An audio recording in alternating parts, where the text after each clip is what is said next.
Hello and welcome to the Little Nut Chronicles. Today's story is the story of the watermelons. Once upon a time, there were two lands right next to each other. The land of the wise and the land of the fools.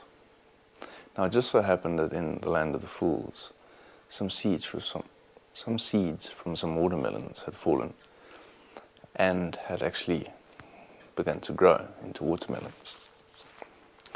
And the fools saw these watermelons growing out in the fields and became terrified. They didn't know what they were and thought they were these sort of monsters growing out there in the fields.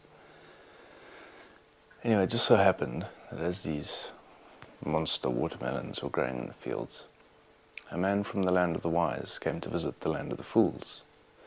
And when he arrived, the people in the land of the fools said, Look out there. There are terrible monsters growing in the field. We don't know what to do with them." And the man from the land of the wise sort of moved out closer and took a look and realized that they were watermelons. And with great scorn began to sort of roll around with laughter at them and their silliness. And without further ado, he walked out into the field, hacked open a watermelon, and started eating it. And he said, look, these are only watermelons. You're being ridiculous." But the fools looked at each other and went,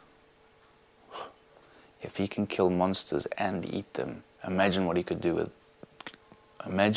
to us." And so they chased him out of the land of the fools. Great fear and terror, and then once again went back to being scared of this particular field where all the watermelons were growing. And a few weeks and months passed, and then another man from the land of the wise came to visit. And again, the people from the land of the fools said, "Do not go near that field.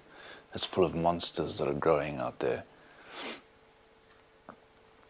And once again, this man took a closer look. But instead of running out into the field and laughing at the people in the land of the fools,